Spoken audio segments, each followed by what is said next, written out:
Hey y'all, hey, welcome back to my channel. It is Christian here, and you're tuned in for more of my 2 cents, where we embark on a journey exploring the intricate tapestries of faith, spirituality, and the process of deconstruction through the lens of Christianity.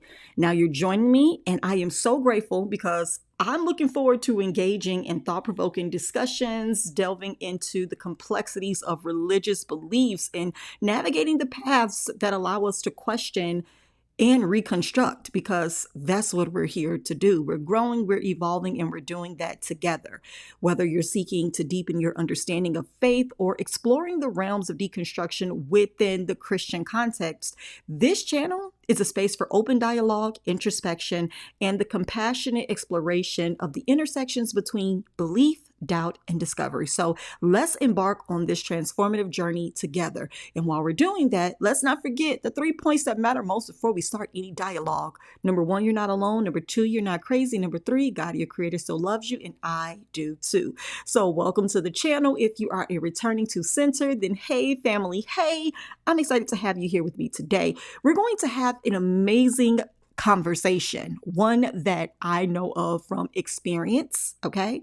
And another one that most of you probably have heard of. Maybe this will be your first time even discussing and talking about this concept, but it is one that is real. And I don't know if it happens in every church culture, in every religious background and belief system, but it definitely happens in holiness in the Black church. So let's talk about Watchnight service. Yeah. So Watchnight service, there is background there, right? And some might think that they can tell what it means and what it's about just from the name, the title, but you really don't really know what to expect from it until you're in the faith, until this is actually your life and this is actually a practice and a ritualistic experience to me, now that I have deconstructed, that I can't lie. I am confusion on how we got here and why it's still being implemented in the way that it is. But we're going to get into that part, because the way that I am breaking down all deconstruction videos henceforth, okay, serve and duly noted from henceforth, this is how every deconstruction video will be broken down here on the My 2 Cents platform. We are going to follow the pattern, the blueprint, the format of breaking down the history of a thing, the history of the topic of discussion. Next, I am going to give my personal experience with that topic, and give my background personally there.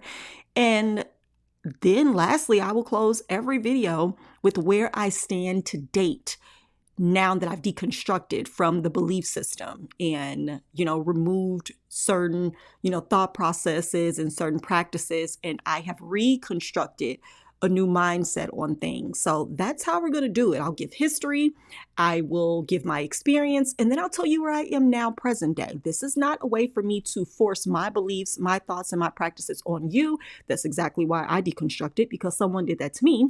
And I just want to share. I want to share history, give more of a firm, solid foundation on things, because a lot of things were not explained to me. And I know a lot of things have not been explained to you. And it's always helpful to know what the origin is of anything before you determine whether or not it serves you and you want to practice it and take it on as your beliefs. Okay. So that's what we're going to do. That's how we're going to move. And hopefully that excites you, that builds some expectation. And we can do this together, right? Because that's what this is all about: growing together, changing our perspective and our understanding, getting a better one, and positioning ourselves to, do it from an enlightened space moving forward instead of a forced, indoctrined one. All right. So I was doing my research on Watchnight services, and I was shocked. Your girl was shooketh when I discovered that Watchnight service initially had no connection with church directly. Like, it's not a church-based practice. It's not a church-based event. The foundation is not in church or Christianity, period. It's from, oh, get this. Slavery. Okay? The background of Watchnight service is rooted in American history, okay? Black American history, African American history, and it ties in to slavery. Let's get into it. So upon looking this up, I am actually referring to AAREG, African American Registry. This is where I will be reading from, but I sourced several reliable, concrete sources for this information because I was like, wait a minute, surely somebody's going to mention Christianity. They're going to mention, spiritual religious culture or some kind of background where this started, but that's not true. Okay. So the first Watchnight service can be traced back to gatherings known as Freedom's Eve. Freedom's Eve. Okay.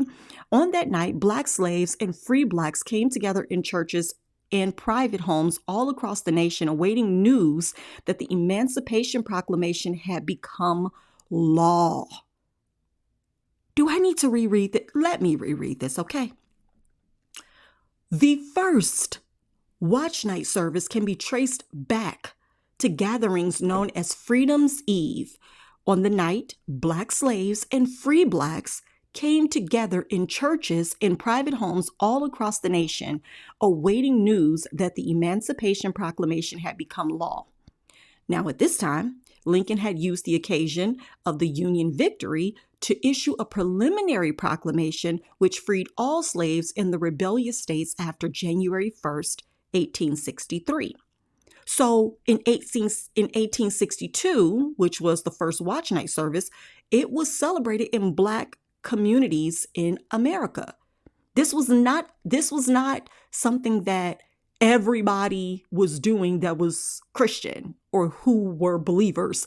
This was specifically an inaugural one-time situation for Blacks, free and not slaves, to await the news of emancipation.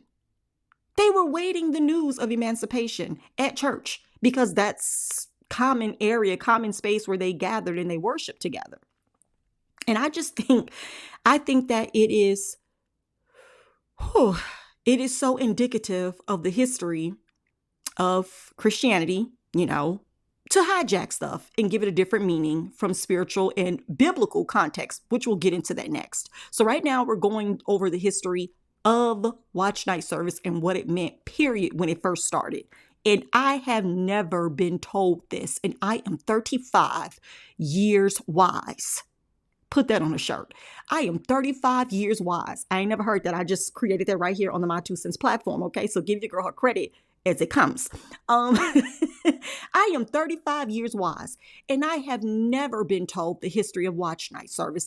And I mean on any basis, on any level, with any kind of background. So it's not like I've had to deconstruct what I thought about Watchnight service. It's just that nobody never told me anything. Nobody never. Double negative. Nobody ever told me anything about what Watchnight service was connected to, let alone that it had a background as it relates to slaves gathering to find out if they were going to be free for real in 1862.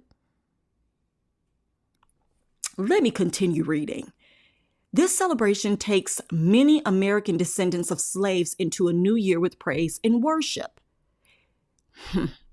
My God, my God. The service usually begins anywhere from 7 p.m. to 10 p.m. It ends at midnight with the entrance of the new year. Some people attend church before going out to celebrate. For others, the church is the only New Year's Eve event.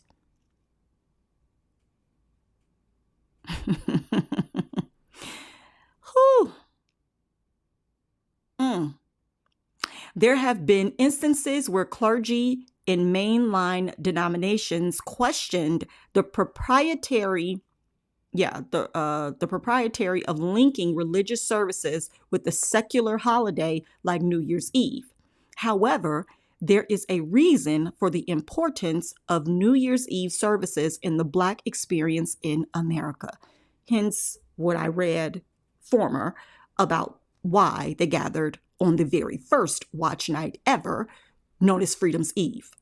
Now, since present day, it has been correlated and linked to other mainstream religious services that has nothing to do with the African American experience in America, which is what it initially started as.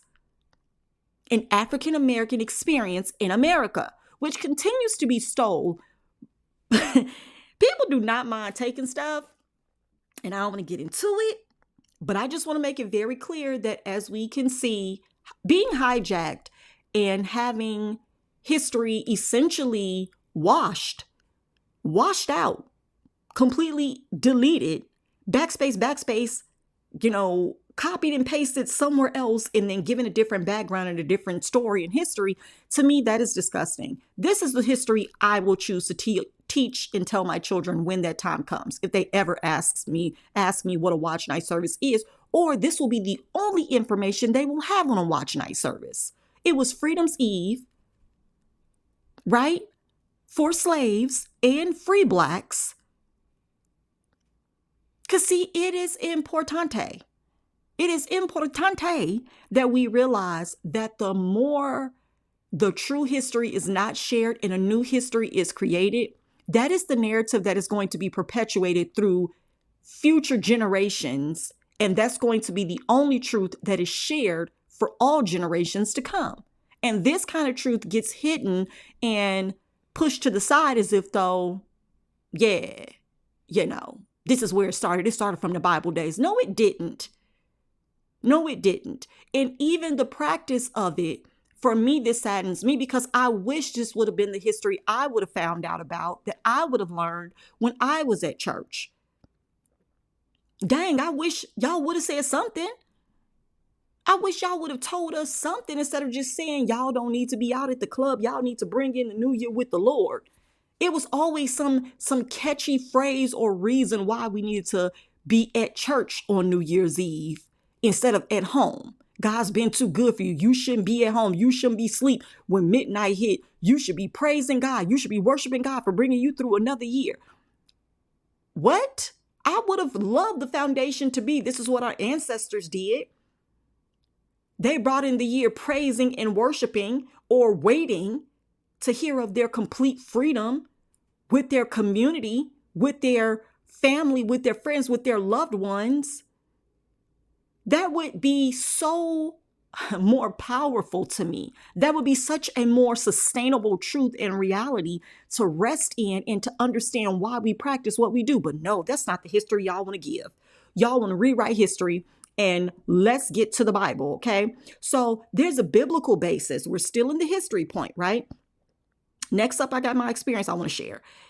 The biblical basis for watch night service is one that we now see, by and large, where y'all pastors, y'all churches, y'all families, y'all friends, your experience may have been this one right here based off of this. This right here is probably what watch night service to be attached to, not what I just read, okay? So the theological significance, the biblical basis for watch night service can be found in Matthew, okay? The book of Matthew, all right? 26, verse 38 through 42.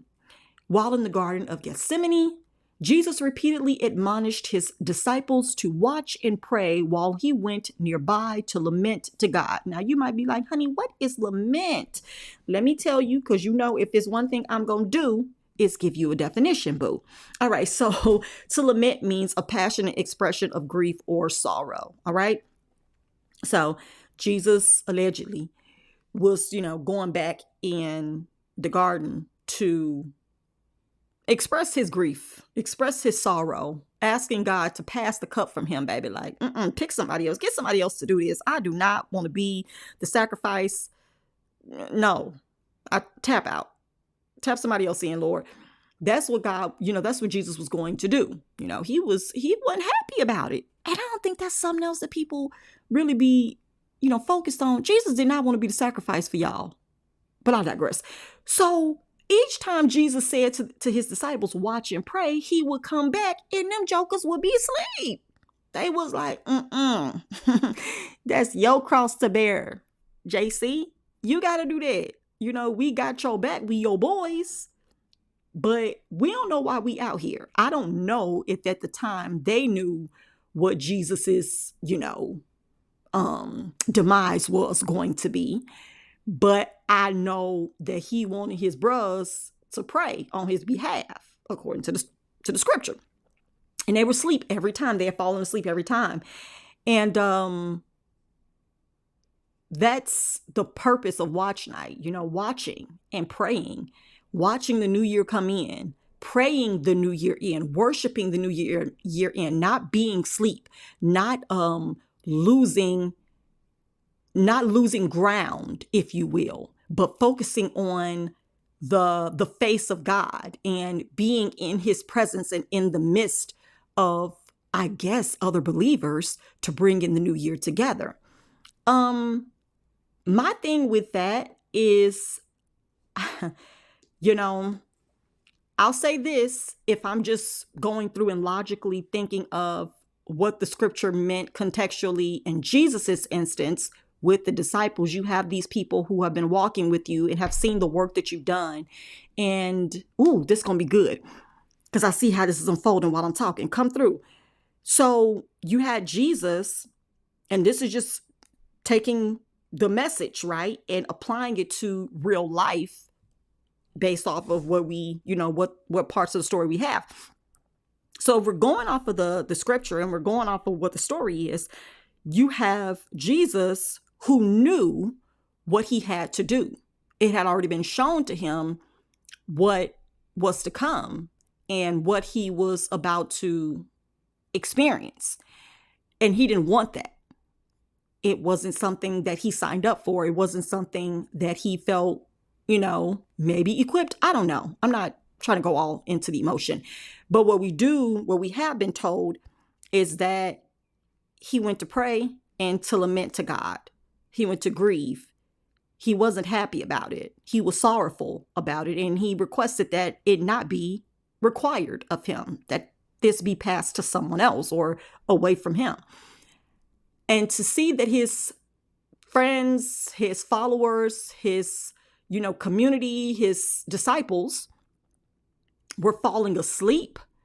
They weren't up praying with him. They weren't praying for him. They weren't even able to stay awake to be a part of whatever he needed them to do. It's almost like the takeaway for me in that story is there's a vision for you. There's a plan for you. There's a path for you. It may be difficult. It may not be the easiest, but it is meant for you to get through in order for you to understand what you had to go through and further, be deepened in your purpose, solidified in the plan for your life. You can't try to pull everybody else in on that because they're going to be asleep on you. There are people right now around you who have seen your walk. They've seen your story. They know your journey. They're aware of what you've gone through. They know what you've had to face, but none of them were willing to A, take your place, or B, have your back while you were going through it. They fell off. They backed up. They never stepped forward to say, what do you need me to do? How can I assist you? How can I ease your burden? How can I lift some weight off your shoulders? That's not what they did. Because if they had done that and saved you from what you had to go through, you wouldn't truly know. You wouldn't truly have the experience. You really wouldn't have the knowledge and understanding of what it takes, right, to be great. Sometimes being saved from stuff doesn't really help you to understand why you should value the situation or the plan. Some people who haven't been through anything, they don't really have a good measurement.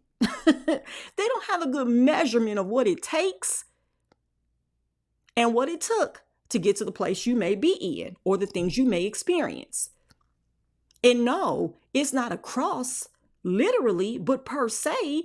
We go through this on a regular basis, some of us every day, being around people who may know us and may have been around us, but they don't truly get us. And it's okay because it's vice versa. You're that person in somebody else's story, and we have to be okay with that. We got to be. What Jesus allegedly expected from his disciples, they were not able to give because it was not their plan, it was not the purpose for their life, and it was not for it to unfold that way with them backing him. He had to have enough for himself. He had to do it on his own. So they were not able to stay awake and hold him down. They weren't going to do that. That's not how that worked. And so knowing that, or even, being able to pull that out of that story and, that situation, it's like, okay, so with Watchnight, you want all of us to gather here together, be praising and worshiping and running around church together, but are we not supposed to individually, should y'all not be at home in y'all secret place? Should y'all not be at home in y'all own Garden of Gethsemane? Should y'all not be at home on y'all own faces, in your own, environment, calling out or, setting yourself right, in right alignment with God's plan or will for you for the next season of life? Be it a new year or new month, baby, whatever. Should you not be with yourself, in your space with your creator, getting in touch with what is for you, instead of trying to gather up with other people and scream and holler and blow horns and march around like y'all are trying to break down the wall of Jericho? Y'all don't hear me. Y'all don't hear me.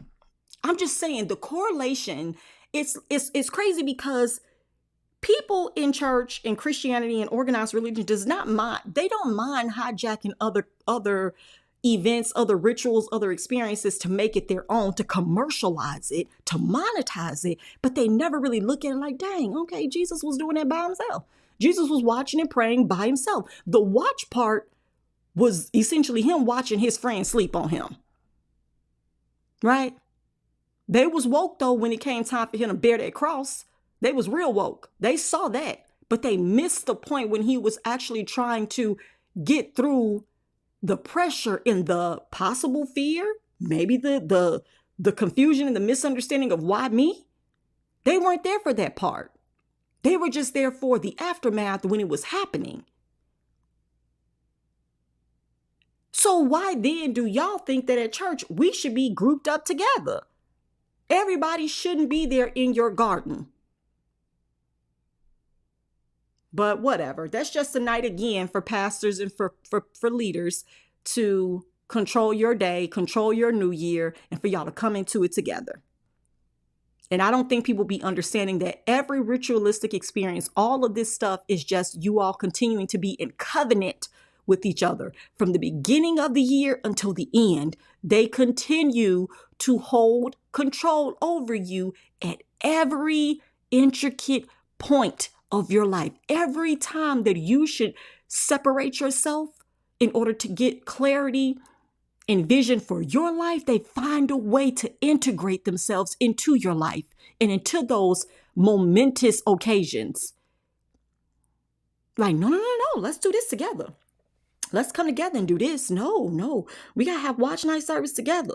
We got to shut in and pray together. We got to do a corporate fast. Why do we have to do all this stuff together? Because there is power in numbers. And when you have mass consciousness and awareness on one thing together, you have way more ability to actually call a thing into the atmosphere. And they know that. So the less time you take for you, the less power of yourself you use for yourself, the more they can tap into that for their own benefit. And that's where you should be concerned. And you should be trying to unplug, undo, and wrap it up and go home.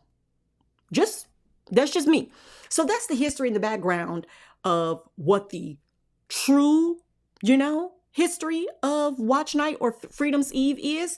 And then what has been commercialized and mainlined in different religious organizations that we know of now based off of the scripture in Matthew.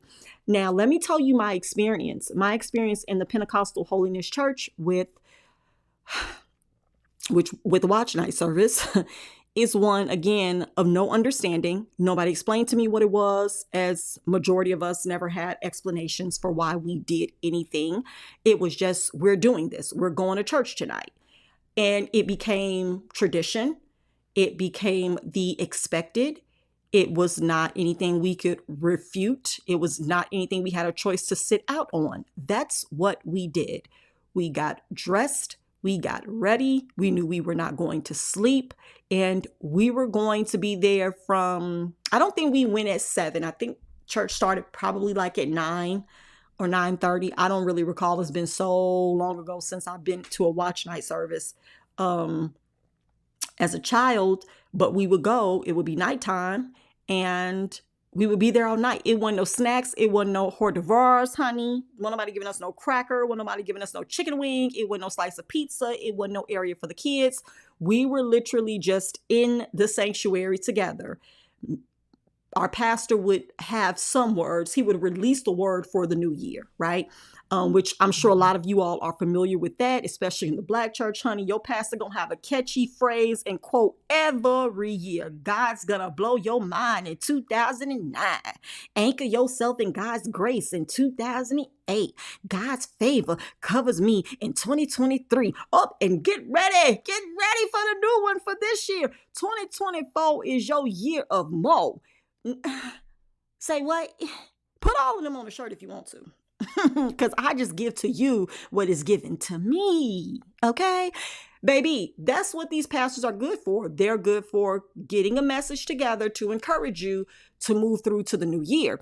And so you come to service in order to hear the new word released over that house, over that church, over that ministry, over that congregation for the new year. And that's the word that you are meant to align with and to stick with for the whole year. That word released and spoken over you, which again, I think is bananas that you would go somewhere and let someone release something over your life for an entire year, 12 months. You're supposed to deal, operate, and accept this as your truth. But what if that's not the word for you? What if there's something else? What if there's something deeper? What if there's something different? What if there's something specific that is for you, for your understanding and your knowledge, but you haven't tapped in for that? It's like people literally pulling up to a drive-through speaker and letting the person who works there order for them. Welcome to McDonald's. Can I take your order? And you just sit there and you're like, yes, please. And they're like, okay, so we got you a quarter pounder. We got you a Big Mac meal. We got you 2 chicken nuggets instead of a 6-piece. We got you a cup of water and we got you an ice cream sundae. No apple pies, but we are going to give you a cookie. That's what you're having. And you just be like, okay, thank you. You get your total at the second window when you pull around. Like, that's literally what this is. Sometimes words given by pastors are words that may be just for them. It may be a word that wasn't given from God, period. I'm going to lean more on that side, but whatever. How is it that these men or women of God are able to get mass messages for everybody? Even as a teacher, everybody in your classroom cannot get this. They may have the same lesson plan, but they're not going to have the same instruction sometimes, or they may require greater clarity, more intense help and assistance with getting to the end goal. There may be a different plan mapped out for certain students, right? Based off of comprehension, attention span. There are different needs for everyone in the room. And to think that one person holds the word for everybody who's present, get out of here. I cannot be bothered with the V. I cannot be bothered with y'all. I can't. So my experience was going to church as a child, knowing that we were going to be there all night. Midnight is, when the ball drops in New York, but at church is when you have your Jubilee cry. You just hollering out, okay? You marching around, you blowing, they used to buy the little party favors or whatever and hand them out to everybody, the hats. That part now that I've deconstructed is what's weird to me, that we still implemented worldly things into the church setting to celebrate 12 midnight, but then we would stay in church an hour after that. So we would technically get home sometimes at 1:30, sometimes 2 o'clock from New Year's Eve celebration. And it was just sitting there. We were not worshiping all night. There was praise and worship. There was testimony service. And then there was a message. And our pastor would preach probably like right up until midnight, right up until midnight. And then we would do the countdown. I remember one year he was preaching and he was so deep into it. He was saying midnight hit, midnight struck, y'all. We had to do the countdown like 10 or 15 minutes after midnight because he was just going off in his message. And I don't mean like in a bad way, but he was just so deep into it that he was caught up. He didn't even notice the time, didn't even care. But that's my point. You literally have experiences that don't really have a foundation of what you should be doing. You just know you're there doing what you usually do. You're going listening to someone else. You're not centering yourself. You're not focusing. You're not really in tune and aligned with what you need to be hearing and feeling for your next, for your season, for what's to come for your family and your life. And that just doesn't settle well in my spirit. So that was my experience, like literally watching adults jump around and holler at midnight, worship and clap, and them telling, people on the microphone be telling you, think about what God has done for you. Think how far God brought you. You could have died. You could, this could have happened. And God told death to behave. I never have understood what that phrase means. And it's all of this that evokes emotion. It brings out emotion from people, but is there ever really any change in people? Because surely after that happens, you come back another week after that, and people are in the same situation. They have the same mindset. They're waiting for another word. They're waiting for another message. They're waiting for more instruction. They have to sow another seed in order to get out of another situation. And that stuff is a cycle, and it should make you feel as if though, just like people tell folks in the world, oh, stop making your resolutions and you ain't gonna follow through with them after the first 30 days or 60 days. It's the same thing with the church. Y'all are hyped for that night. And y'all don't even get to day 30, baby.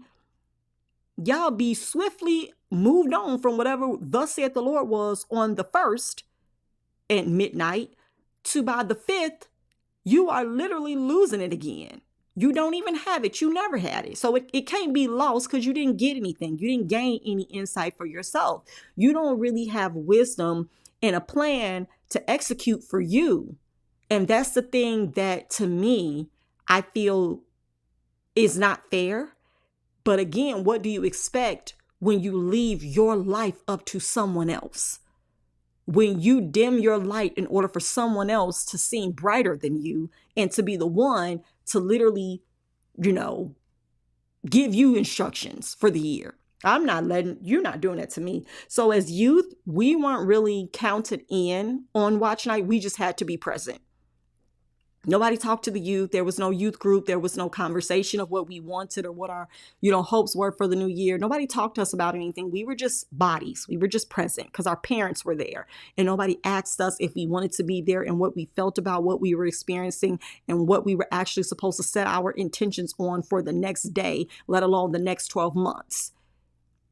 And this is how and why people end up deconstructing and doing away with old beliefs and replacing them with new beliefs based off of new information they received, because what y'all gave them literally was nothing. I'm not going to say not enough. You gave us nothing. You just forced us to believe whatever you were believing, and you forced us to practice whatever you were practicing. And now that we're grown and we say we don't want that no more, you're upset. I don't get that. I can't use... I'm not going to even give no analogies anymore. It doesn't work anymore. It's not serving us anymore. You did a poor job of explaining and expressing what we were supposed to do then. And now that we understand based off of our own experience and research, we're choosing this ain't it. And y'all mad about it. So enjoy that. So present day, where do I stand post deconstruction on Watchnight? I will not attend. I do not attend. I do not feel bad. I do not feel any pressure about not being at church and bringing in the new year, worshiping God. It's really not that big of an event for me because I begin to align myself and be at peace way sooner than December 31st. I start seeking guidance and wisdom way before December 31st.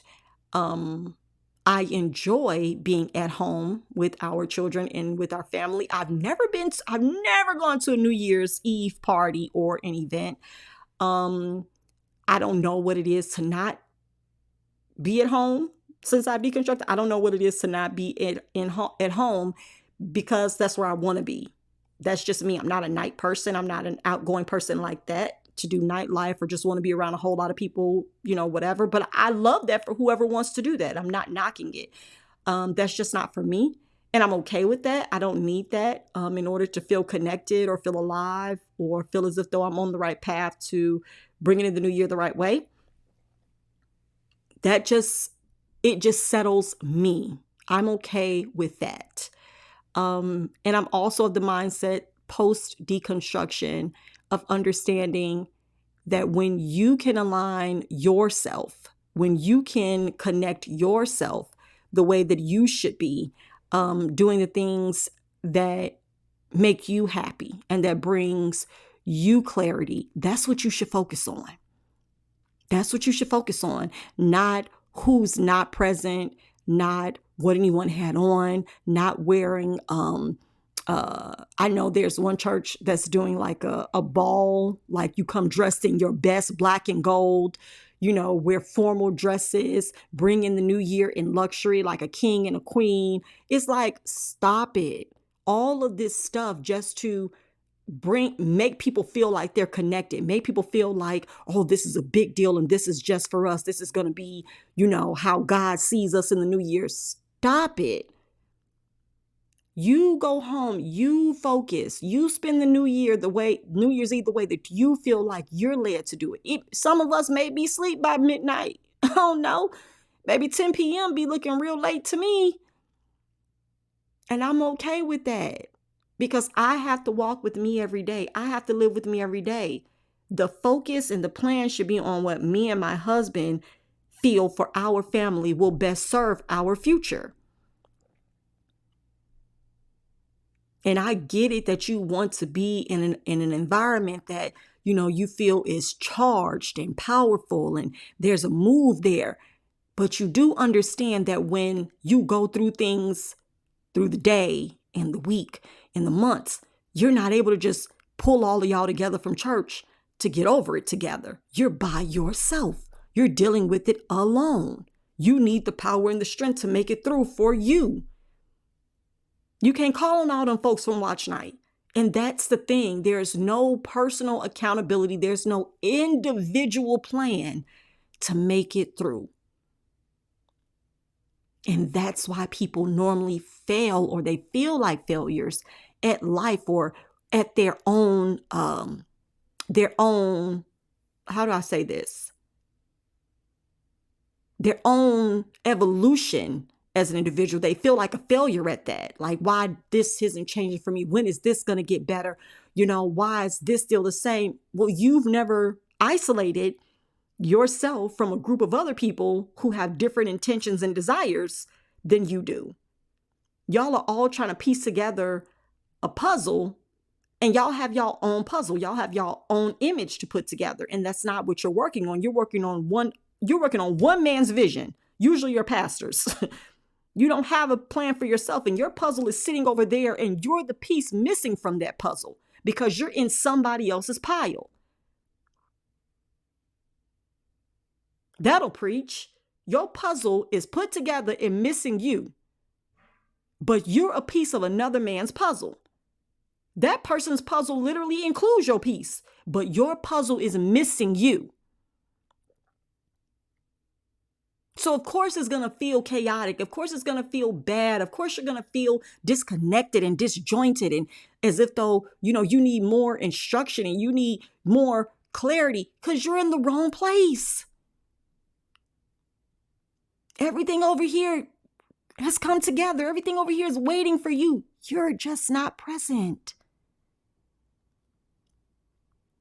So I'm not giving my December 31st to anyone at church. I don't feel bad. I don't feel disconnected. I don't feel out of the wheel.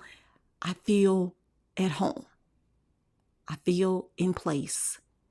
And I am grateful that I continue to experience and be covered by the grace and the peace and the love and the joy and the happiness and the clarity that is what I've been seeking way before December 31st.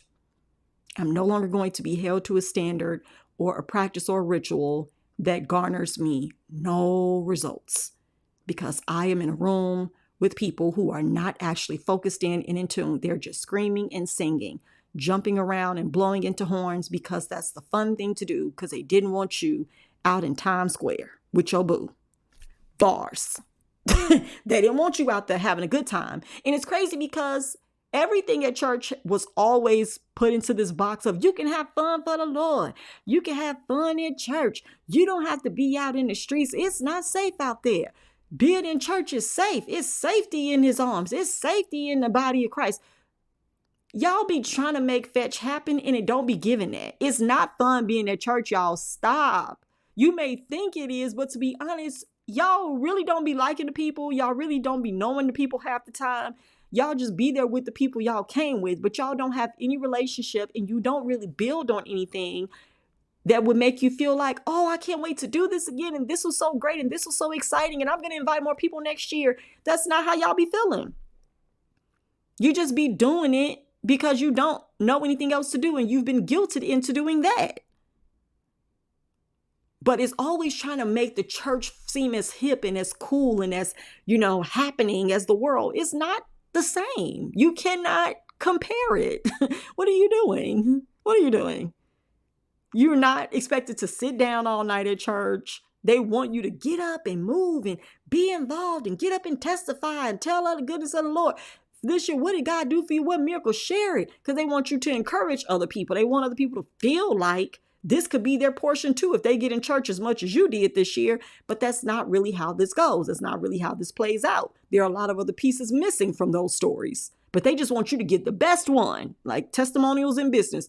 Don't post the 1-star reviews, only the 4 and 5s. Other than that, keep them to yourself. It's like that at church. But if you're at a party, if you're at an event, you're just in the room with other people who are celebrating life and they're excited to bring in the new year with their loved one. And you don't get that at church. You just get the task. You don't really get the treasure. You don't really get the pleasure. You get the pressure. And that's how I feel. And that's why I decided to separate myself, because the bondage and the control element plays into the experience for Watchnight when it was meant to be freedom. Freedom's Eve. That is the root. Now we know. So, hey, if y'all want to talk about this with y'all family and friends, enlighten them of what Watchnight service originated as and what it was meant for and who it actually was celebrated by before the church hijacked it. All right, there you go. If you have enjoyed this video, please like it, comment, let me know. Did you know about Freedom's Eve? Had you ever heard about that coming together at church for slaves and free Black people, free African Americans at the time, to find out about the Emancipation Proclamation? Is this your first time hearing about it? And what are your thoughts about Watchnight service in general? If you've enjoyed the video, which I'm sure you have, hopefully you have, you will like the video, subscribe to the channel. I would love to add you to my 2 cents crew. Until next time, y'all take care. Now, I'm releasing this on Watchnight night, all right? So watch it tonight and then go to sleep, okay? Night, night. Take care. I'll catch y'all in the next video. Bye.